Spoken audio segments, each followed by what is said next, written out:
certo sentido, existe, né, esse par que, na verdade, é um aramaísmo, né, e a gente não sabe exatamente se isso é um aramaísmo precoce, né, ou se tem a ver com o texto que é trabalhado depois, mas a ideia pode trazer esse elemento de ser herdeiro também, né, de ter essa relação, né, filho do homem como quem recebe herança, pode ser, às vezes, né, quando a gente tem o termo filho do homem, por exemplo, no Novo Testamento, não tem nada a ver com isso, né, ele está trabalhando com o conceito escatológico, mas nesse sentido do Salmo 8, o lugar do ser humano, você pode estabelecer uma certa relação, né, na condição de que o domínio, né, sobre a criação na posição especial e pode envolver algum elemento de herança.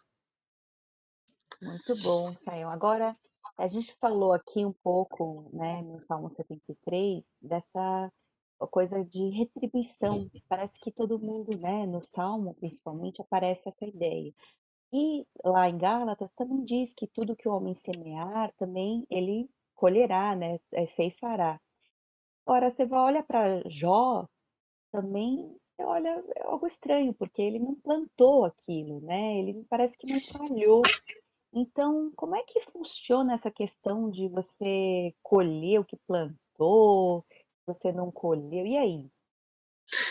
Então, Suzy, na verdade, a ideia geral da Bíblia é uma ideia de justiça, né? Porque se alguém pratica o mal, ou pratica o bem, ele tem desdobramentos ligado a isso, né? E esse é o paradigma geral que organiza tudo, porque Deus é justo. Só que, assim, esse ponto de partida fundamental que prevalece na Bíblia, por isso que no fim de tudo a gente tem uma ideia de uma bem-aventurança eterna, de uma condenação eterna, você tem um juízo do grande trono branco, você tem salvos, você tem perdidos, então essa ideia permanece. Só que surgem dois elementos que ampliam aí a nosso entendimento, né, que a gente pode chamar de teologias complementares que aparecem nesse cenário. E a primeira delas a gente vai ver até no próprio Salmos, né? Coisa do tipo, Senhor, se o Senhor observar a iniquidade, Senhor, quem é que vai subsistir? Então, a ideia é, se Deus passar o pente fino, como é que fica? Todo mundo vai colher os resultados dos seus erros e todo mundo é reprovado. E na prática, todo mundo foi reprovado, né? É por isso que não há nenhum justo, nenhum sequer, todos igualmente se fizeram inúteis, né? É por essa razão que essa justiça divina, que não pode falhar, fez com que o justo, por excelência, viesse pagar as nossas culpas, as nossas falhas, é o Cordeiro de Deus que tira o pecado do mundo, né? Então, todo o pagamento da injustiça caiu sobre ele e, pela fé no seu nome, no seu poder de perdão, eu posso ter a condição de ser chamado justo diante de Deus, né?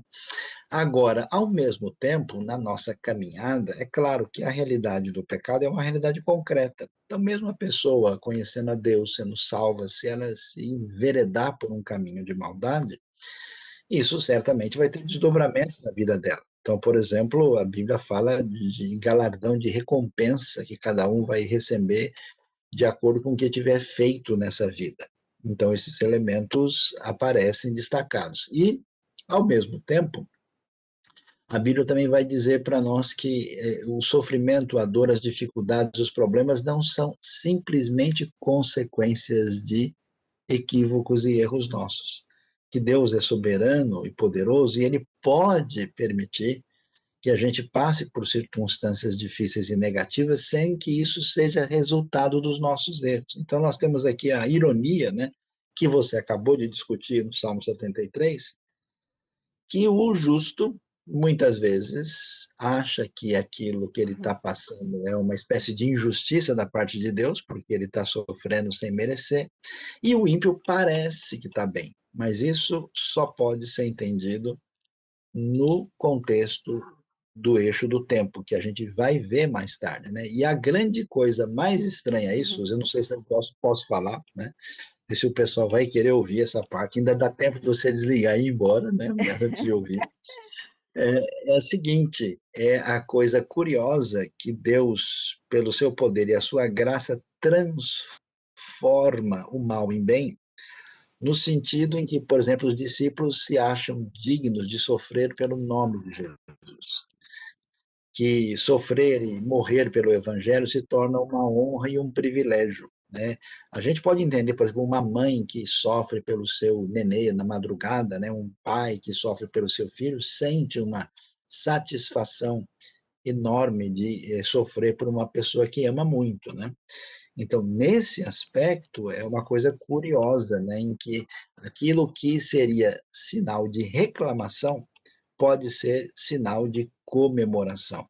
E isso aparece várias vezes nos Salmos, né, quando a gente acha, né, que viver no bem bom e ser mimado o tempo todo, não necessariamente produz o melhor resultado. Às vezes, um pouco de pimenta aí na sopa faz a gente, né, ficar mais, sintonizado com o que Deus deseja. Com certeza. Realmente a teologia do sofrimento, né. Mas aqui, Sayão, a gente tem, ó, como devemos, a gente falou um pouquinho sobre essa questão do coração, né, no contexto do salmista.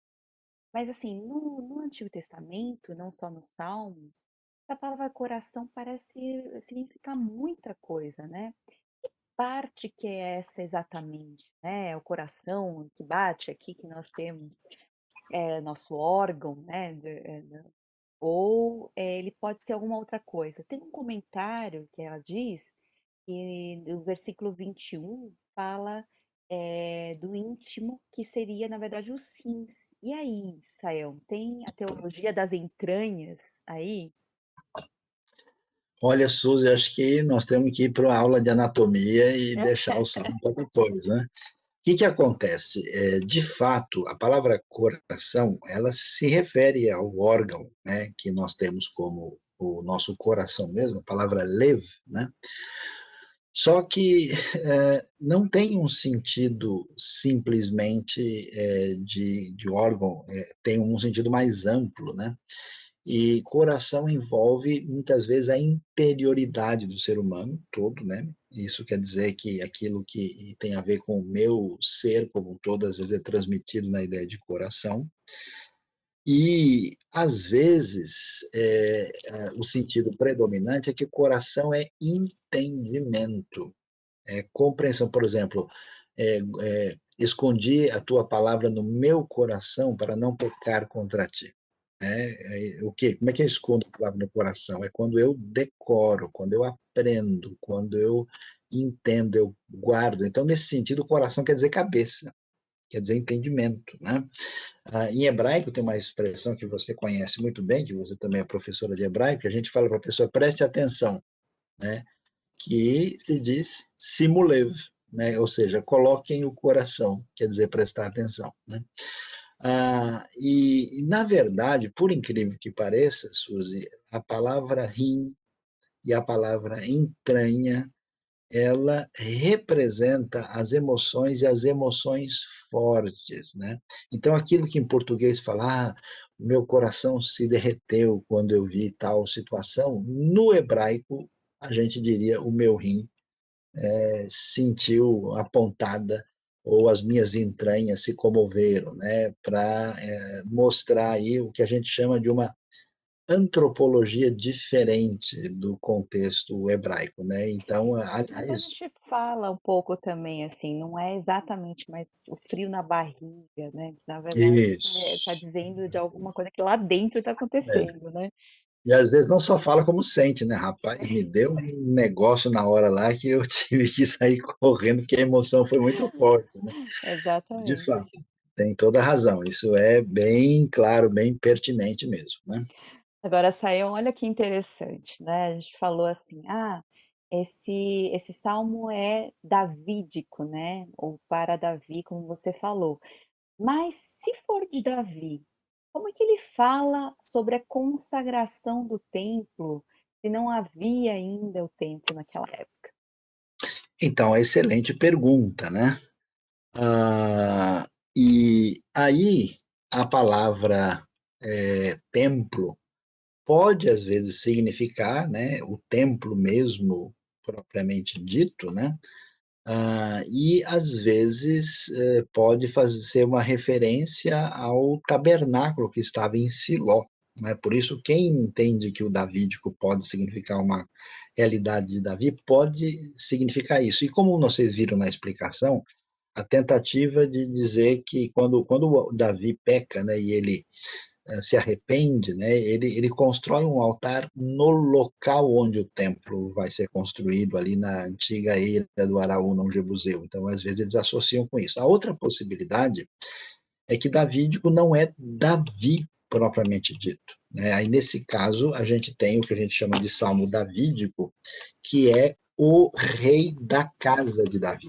E aí o sentido, então, fica mais ampliado.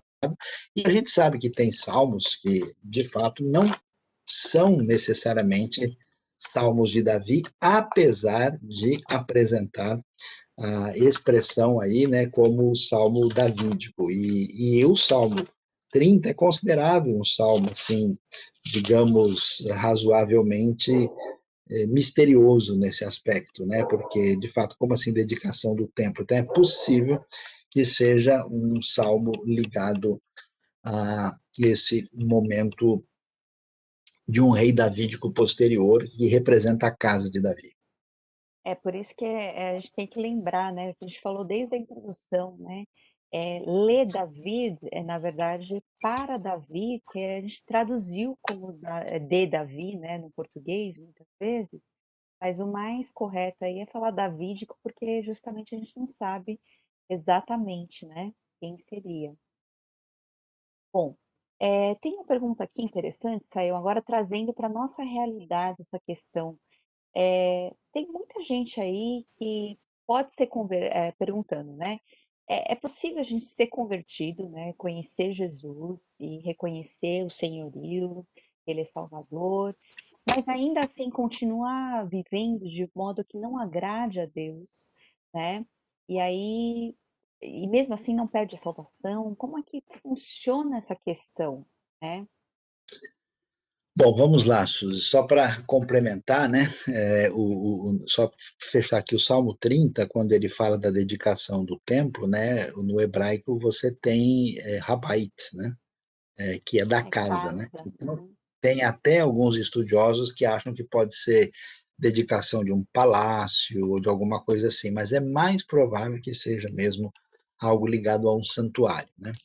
Então, o que que acontece? A Bíblia nos dá uma ideia, isso não é bem o assunto do Salmo, né, é mais uma pergunta neotestamentária, ela nos diz o seguinte, que as sementes que dão resultado no reino de Deus, elas são aquelas que a gente vê na parábola do semeador, né. Então a semente cai no caminho, os pássaros levam embora, a outra os espinhos sufocam, outra o sol queima e acaba, e a outra produz bastante, né. Então, quando alguém é alcançado pelo evangelho e atingido pela palavra divina, essa pessoa tem um desdobramento em relação a isso, né. E algumas pessoas, é interessante que elas se firmam, são fortes, caminham bem, outras vacilam muito. O que que a gente pode dizer dos vacilantes? A gente tem 2 tipos, a gente tem Pedro e a gente tem Judas. Judas andou o tempo todo com Jesus, esteve ali, sempre cometeu erros, ele era ladrão, ele teve uma série de problemas, e ele dá sinal de que nunca foi um verdadeiro discípulo. E ele termina se perdendo completamente. Pedro também seguiu Jesus, cometeu erros, falou, disse coisas indevidas. Até mesmo Jesus vira para ele e fala: Vai-te, Satanás. Mas que discípulo é esse, né? E, ao mesmo tempo, Pedro falhou, mas Pedro volta e é restaurado pelo Senhor. A gente não sabe, né? De fato. Tem gente que até cai, que tropeça, que falha, né? Você vai ver, por exemplo, que um rei como tão perverso como Manassés, no fim da vida, voltou para Deus. A gente não tem condição de saber. Mas é claro, uma pessoa que volta as costas para o evangelho, que vive longe de Deus e numa postura abertamente em oposição à palavra de Deus, a pessoa está sugerindo de que ela de fato não tem a salvação. A salvação se perde no sentido absoluto diante de Deus, não, porque o verdadeiramente salvo permanece salvo, ele é um filho de Deus. Agora, humanamente falando, ela se perde, porque a pessoa até está dentro do contexto, né? Pode se afastar. Quem é que é o verdadeiramente salvo? Quem é que é trigo e não é joio? A gente não sabe, só Deus sabe. Por isso, a ordem divina é que a gente deve vigiar deve se voltar para Deus, manter a nossa caminhada e, quando errar, pecar, pedir perdão, restaurar a relação com Deus e não deixar de caminhar e de continuar na nossa vida de discipulado, né? A gente entrou pela porta e a gente deve seguir pelo caminho, né? Jesus é a porta, mas também é o caminho e, e o desfecho na salvação completa diante de Deus. Com certeza.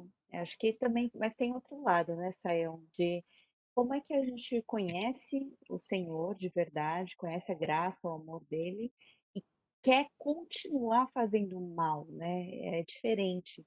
Você É, não quer, você vai falhar, você vai errar, porque você tem tem a tendência para o pecado, mas você não quer, né, você vai querer agradar a Deus, mas você vai falhar, né. Eu acho que são coisas um pouco é, diferentes, né, Sayão? é de suspeitar da pessoa que abertamente quer fazer o mal e não tem, né, nenhum interesse de retomar a sua vida com Deus. Aí é sinal de que a pessoa de fato, como a gente diz, né, o sujeito foi batizado, não, ele apenas tomou um banho, né, ele É, não entendeu o evangelho direito, né. exato.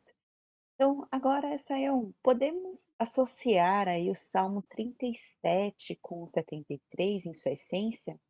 Parece que o 37 também fala, né, da questão da inveja, fala mas a gente pode associar? Como é que fica?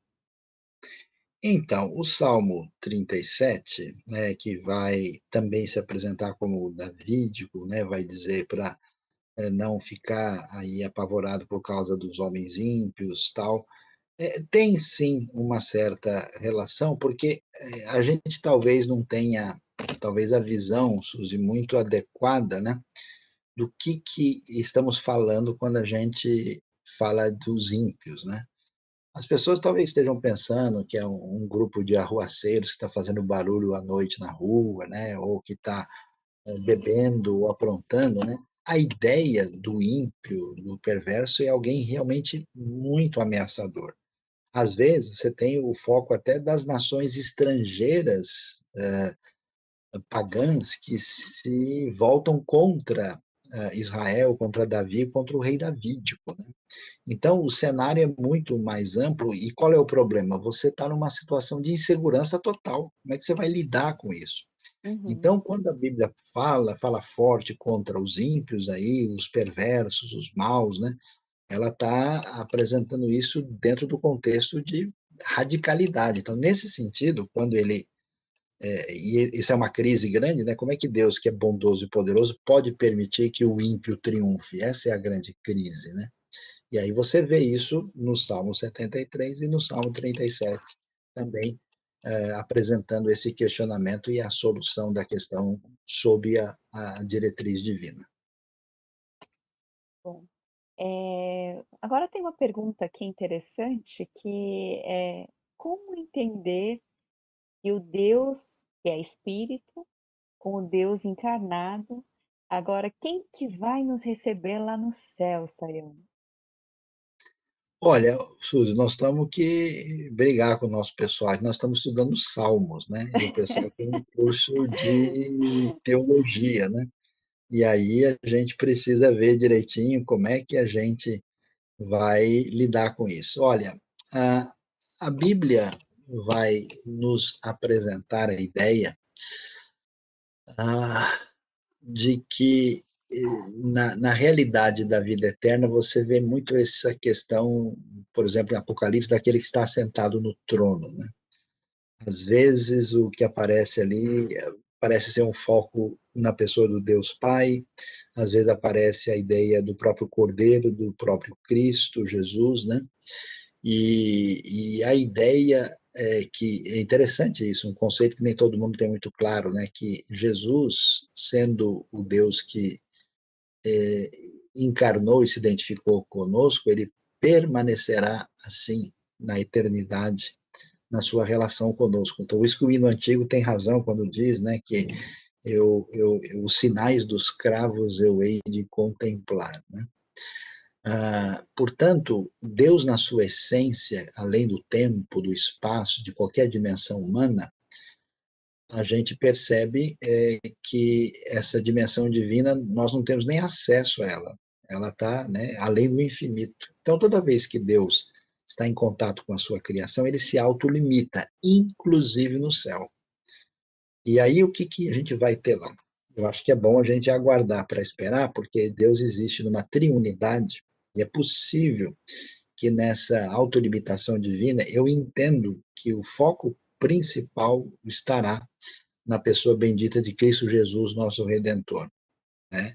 Mas eu não posso dizer, né, que esse Deus, em certos momentos, vai preponderantemente se fazer presente diante de nós na pessoa do Pai ou do Espírito, ou se de alguma maneira a gente usufrui da realidade dos três de modo que ainda é incompreensível. O problema, Suza, é que a nossa cabeça e o nosso coração ainda está na versão 1.0. Tem que esperar atualizar, né? Na ressurreição para chegar diante do Senhor e ter condições de entender realidades que ultrapassam nossa condição de compreensão agora. Com certeza, ultrapassou em muito, né, Sayão? Agora, olha que interessante, Sayão, falando agora da mudança, né, do coração do salmista quando ele entrou na presença de Deus, né?